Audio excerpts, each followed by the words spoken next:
और हमारे आज के एक्सपर्ट रूपक डे की ओर हम लोग करते हैं और एक एक करके इन स्टॉक स्पेसिफिक न्यूज़ पर बातचीत करेंगे। रूपक, हाय वंस अगेन, वेलकम। और बैंक ऑफ महाराष्ट्र पर तो आपसे बातचीत करनी ही है, लेकिन उससे पहले आप बाजार का आज का सेटअप भी बताइएगा, इंपॉर्टेंट सपोर्ट लेवल्स और निफ्टी बैंक निफ्टी के लिहाज से, और उसके बाद बैंक ऑफ महाराष्ट्र पर आपका टेक टेक्निकली। गुड मॉर्निंग कविता। तो मुझे लगता है कि बैंक निफ्टी और निफ्टी दोनों में ही थोड़ा बहुत एक साइडवेज पैटर्न देखने को मिल सकता है आज और एक दो दिन के लिए, अगले एक दो दिन के लिए। तो निफ्टी का रेजिस्टेंस रहेगा 26,150, जब तक उसके नीचे रहेगा तब तक साइडवेज टू नेगेटिव रहेगा सेंटीमेंट, और नीचे 25,900 तक आ सकता है। और थोड़ा बहुत स्टॉक स्पेसिफिक एक्शन देखने को मिल सकता है, लेकिन निफ्टी बेस्ड काउंटर से थोड़ा दूर रहना होगा लॉन्ग साइड के लिए। और जो बैंक निफ्टी की बात करें तो बैंक निफ्टी 59,500 का रेजिस्टेंस रहेगा, जब तक उसके नीचे रहेगा तब तक सेंटीमेंट थोड़ा वीक रहेगा और sideways kind of movement expected है। बट हाँ, डेफिनेटली बैंकिंग स्पेस में भी स्टॉक स्पेसिफिक लॉन्ग साइड में एक्शन देखने को मिल सकता है।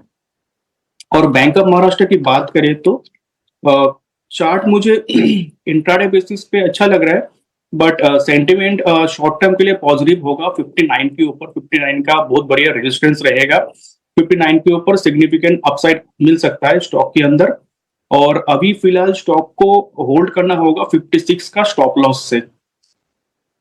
पर 56 के स्टॉप लॉस के साथ आपको बैंक ऑफ महाराष्ट्र होल्ड करने की सलाह दी जा रही है।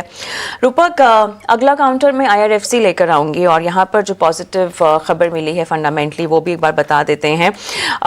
यहाँ पर सुमितोमो मुत्सी बैंकिंग कॉरपोरेशन के साथ गिफ्ट सिटी ब्रांच गुजरात में लोन एग्रीमेंट जो है वो साइन हुआ है, और अपनी JPY के तहत के लिए आगे ये लोन जो है वो सैंक्शन हुआ है, लगभग $300 मिलियन का। एक्सटर्नल कमर्शियल बोरोइंग को जो है इस इंक्रीज करना है, खड़ा करना है, जिसके लिए ये लोन लिया हुआ है। IRFC ओवरऑल अगर हम टेक्निकली चार्ट्स पर देखें तो कितना स्ट्रॉन्ग आपको दिखाई दे रहा है?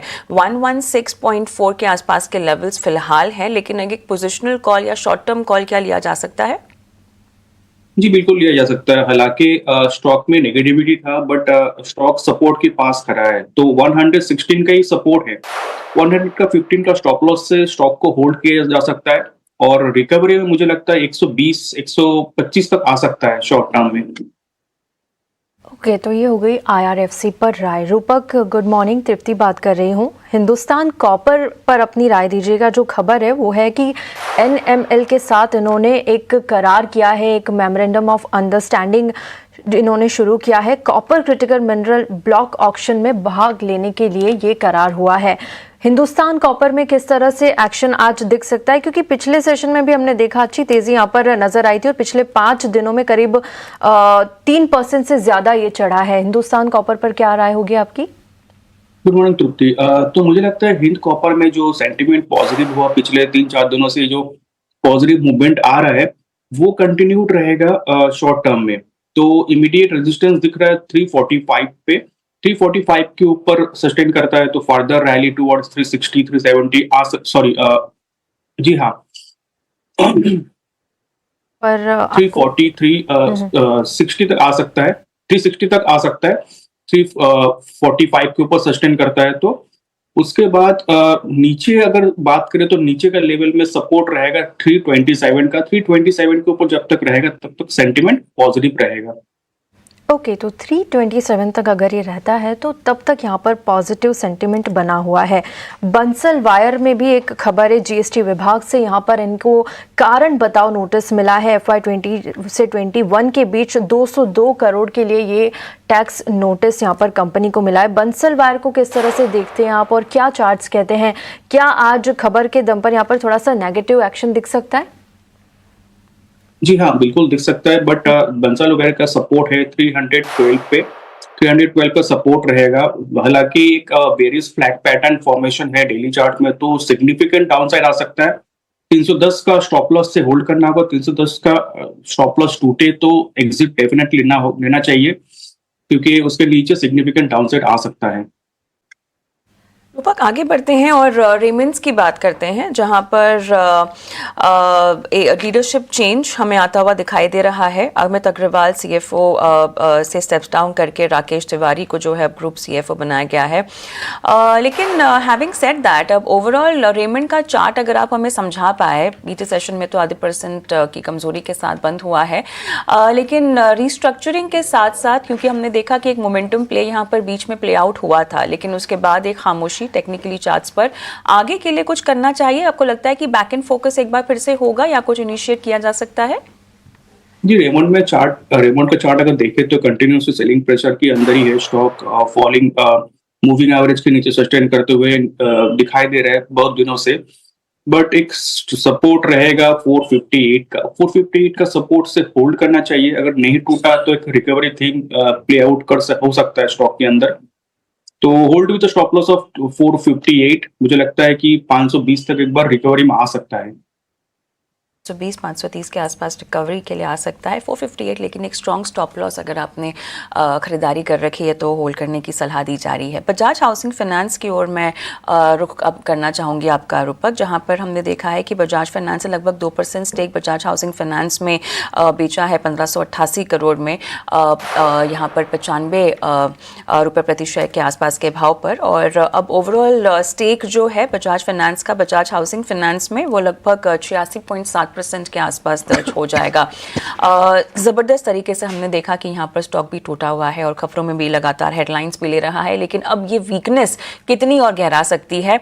और साथ ही नई खरीदारी के लिए भी लेवल्स आपको फिलहाल सूटेबल लग रहे हैं या थोड़ा सा आपको लगता है कि वेट एंड वॉच कर लेना चाहिए?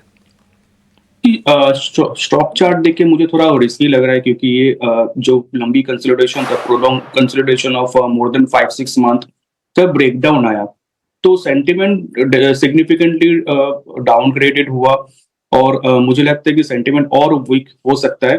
तो 95 का स्टॉप लॉस रहेगा। 95 का स्टॉप लॉस अगर टूट जाता है तो फर्दर वीकनेस में आ सकता है स्टॉक। और अपसाइड में 105 रुपये का रेजिस्टेंस रहेगा।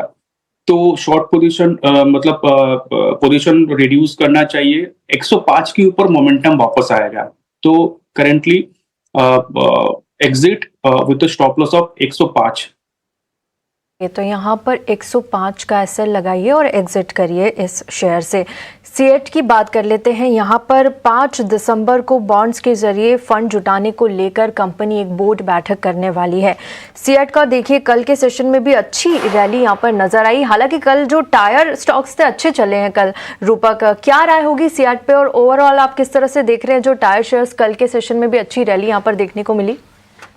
जी, सीएट का चार्ट मुझे बहुत अच्छा लग रहा है। एक कंसोलिडेशन था, उसके बाद एक कल का सत्रों में अच्छा खासा मूवमेंट आया और वॉल्यूम थोड़ा बहुत अच्छा था और इंपॉर्टेंट मूविंग एवरेज के ऊपर क्लोजिंग दिया। तो मुझे लगता है कि एक सिग्निफिकेंट मोमेंटम इंप्रूव हुआ और यहाँ से एक रैली 4100 तक आना चाहिए और नीचे एक स्टॉप लॉस मेंटेन करना होगा 3840 के नीचे। ओके, 3840 के नीचे आपको एक एसएल इसमें मेंटेन करना होगा। जुनिपर होटल्स की बात करते हैं। यहाँ पर नॉर्गस बैंक ने करीब 50 करोड़ का हिस्सा यहाँ पर बेचा है 239 रुपये पर शेयर के भाव पर। जुनिपर होटल्स को किस तरह से देखते हैं आप? कल के सेशन में अच्छी खासी गिरावट यहाँ पर देखने को मिली, करीब 3.5% से ज़्यादा कल शेयर गिरा है और पिछले 5 दिनों में भी देखिए निचले स्तर पर ये पहुंच गया है। जुनिपर होटल्स पर क्या राय होगी? किस तरह से चार्ट्स यहाँ पर दिख रहे हैं आपको? इस स्टॉक में एक अपवर्ड एक कंसोलिडेशन था, उसका ब्रेकडाउन आया कल का सत्रों में और विद लार्ज वॉल्यूम। तो मुझे लगता है ये अभी ट्रेड कर रहा है 236 के आसपास। मुझे लगता है ईयरली लो जो है 227 के आसपास एक बार आ सकता है। 227 का सपोर्ट रहेगा। एक बार ईयरली लो ऑफ 227 टूटे डिसाइसिवली तो फर्दर फॉल आ सकता है स्टॉक के अंदर। स्टॉक से थोड़ा पोजीशन कम करने का सलाह रहेगी। राइट रूपक, चलिए हमने टॉप 10 स्टॉक्स पे तो बातचीत कर ली है, लेकिन अब रुक करते हैं आपकी आज की ट्रेडिंग कॉल्स और रिकमेंडेशंस की ओर। क्या एडवाइस देंगे दर्शकों को आज? तो आज मार्केट साइडवेज टू नेगेटिव रह सकता है। तो इन मार्केट में 2 बाई कॉल रहेगा, एक सेल कॉल रहेगा। तो पहला कॉल रहेगा फेडरल बैंक। स्टॉक ऑलरेडी एक अपट्रेंड में है, continuously high top high bottom formation बनाते हुए ऊपर जा रहा है। असेंडिंग चार्ट पैटर्न कंसिस्टेंटली है। तो स्टॉक में बाई की सलाह रहेगी around 258 for a target of 275 और नीचे स्टॉप लॉस मेंटेन करना होगा 247 का।